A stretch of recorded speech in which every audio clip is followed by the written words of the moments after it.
Hello everyone, I'm Eric Henry, and today I'm with Mike White, and I'm really excited for the opportunity to sit down and talk with Mike. Hopefully many of you actually know Mike from the AV industry. You have a rich history of AV integration and digital signage specifically, and so I'm really looking forward to our conversation today. Thank you, Eric. I am honored to be here, and yes, I've got a few gray hairs, so I've been around. What's your view of the future of the digital signage industry?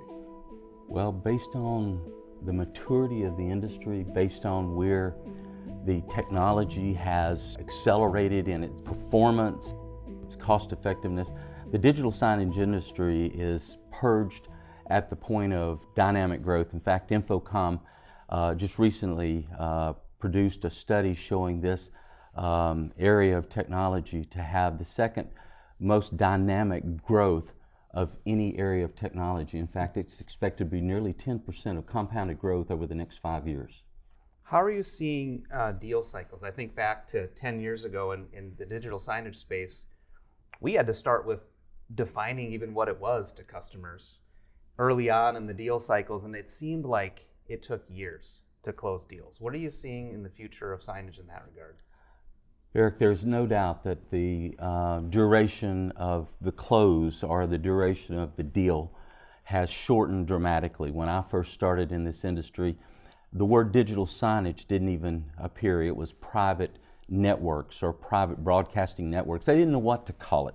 Sometimes people don't know what digital signage is today. They still think it's something like a video conference or something. But the reality is the close cycles have gone from sometimes over a year to where deals are being closed in sometimes less than 30 days because people are seeing the ease of use and the return on their investment. I recall in the early days, lots of AV integrators kind of jumping on the digital signage train and selling signage solutions. And it seems in recent years that a lot of AV integrators have really actually gone away from offering signage solutions. Yeah. And so I'm curious to get your perspective, whether I'm an AV integrator that's never offered signage or maybe has gone away from that, why would they even consider getting back into selling digital signage today? You ask why don't they do it today? It's because the AV integrator has a long memory. They tend to remember the pain, and they've got this well-oiled machine that is doing classic audio-visual stuff right now, and they're going, why do I want to mess that up with going back to something that didn't really go that well the first time? Right. But the reality is they need to step back and they need to look at the financial benefit of today's modern digital signage recurring revenue with digital signage. So it's interesting that you say long memory because as we kind of touched on a little bit ago, those long deal cycles, right? So the memory of, boy, it seemed like it took 2 years to sell this signage system, combined with it didn't really go very well. Yeah, that's really the big one. Is AV integrators are somewhat used to the longer selling cycles, but it was that element of never getting done with digital signage because they didn't know about content and the need to constantly refresh content, how to set metrics, and all of those elements. So the early on digital signage challenges really didn't occur in the placement of hardware or even getting sometimes the early entry of the content management software, the CMSs, to getting them to work. It really came down to the fact that they didn't know how to encourage, how to help the integrator successfully navigate the path of long-term digital signage. Sure. One of the other things that I've noticed in the last few years, as AV integrators have really tried to adapt in the time of COVID, and even in going out and talking to lots of our end customers, the thing that I heard especially early in COVID time was, don't talk to me as the end user unless you have something that can really help me. Because they were so busy shifting the way universities were going about even doing instruction or corporations were connecting with remote workers. And so maybe if you could speak to a little bit in the last few years, all of the things that have changed. I think about this not just recurring revenue opportunity, but an opportunity even for an AV integrator to provide and connect with their customers in a way that actually is really helpful to them. So Yeah. thoughts on that? Most AV integrators are not asking the questions. Their salespeople are walking right by digital signage opportunities every single day, and customers are often faced with the reality of where do I go, what do I do? Because their AV integrator never spoke to them about digital signage. If you are speaking to the salesperson themselves at an AV integrator around, they've never sold signage before, what's that experience like as a salesperson? You've sold lots of interesting signage Hundreds of systems over yes. the years. I'd love to get maybe your perspective if somebody's tuning in and just wanting to understand, what are those deal cycles like? What's the nature of the projects? How are they different? Well, let's talk about the reality of today's AV salesperson. They have so much general knowledge of so many things, and they have to be a student of this industry. And now I'm bringing them digital signage, and it's got a whole new vocabulary. The reality is, a salesperson, to have a successful experience selling digital signage, needs to have some guidance on what do they need to know, such as, the first question is not how many screens you need. The first question is, why would you want to invest in digital signage?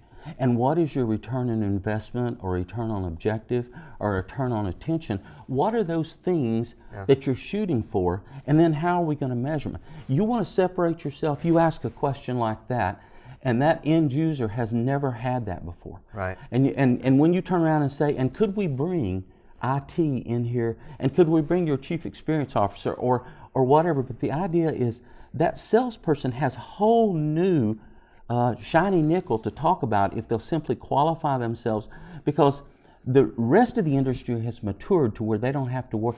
Okay, the players, they're just rock solid. The flat panels, the display devices, mature industries. Sure.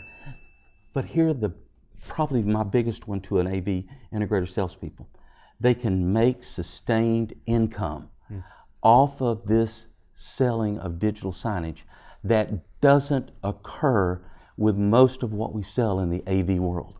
It is a beautiful financial picture. It's like the AV guy has an opportunity to be somewhat like an insurance salesman, where they sell it once and enjoy the recurring renewals every year and build on it rather than having to start anew. Well, and like an insurance agent, you typically check in with your insurance agent. Absolutely. And you actually have an ongoing relationship. Yeah, right? you all have done something just very, very unique in the fact that you all have focused on that, hired team members to just be a part of their long-term experience. I don't find that in very many CMS companies, and that makes all the world difference. What does that make the difference to the AV integrator? Well, it means that the AV integrator has a team member standing beside him that is focused on the experience of long-term success.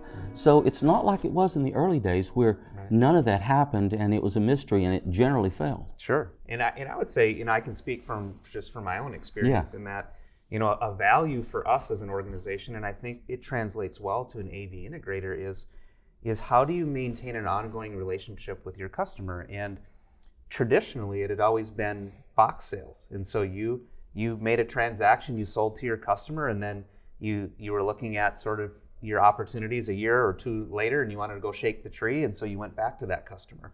And we as an organization, recurring revenue in itself is not really the driver for us. The value is that we want to make sure we're providing continual value and we're maintaining a relationship.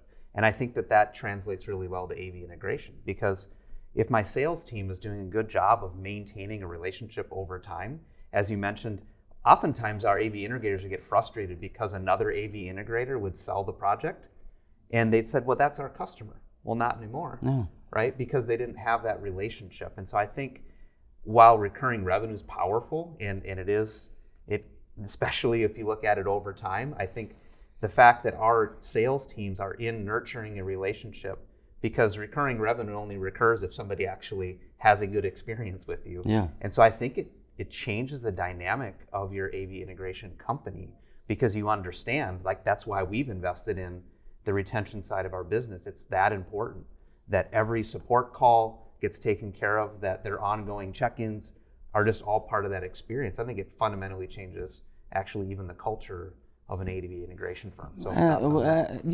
absolutely. The reality of the manufacturer making a commitment to the long-term success of the customer through the integrator is a key element of building that relationship. It's also a big advantage to the salesperson, because if they will stay engaged, they will learn the art of digital signage at a much deeper level. Every conversation will be a building point that they have on this. So it's so important that we focus on not just the idea of the old world of selling AV, where we got a project, we commission it, we put our arm around them and say good luck, and occasionally we get a call back on hey, this command and control thing, it's not working. It is the idea that we bring to them digital signage value, and we show them how it can be successful. You mentioned the hybrid workspace. Today, digital signage is one of the unique technologies can make that transition between the classic in-office experience to the experience of having messaging and team building and important information shared with the office worker, the teammate, the salesperson, the tech, the engineer. All of those people can embrace digital signage through their own platform at their home, at their remote workplace.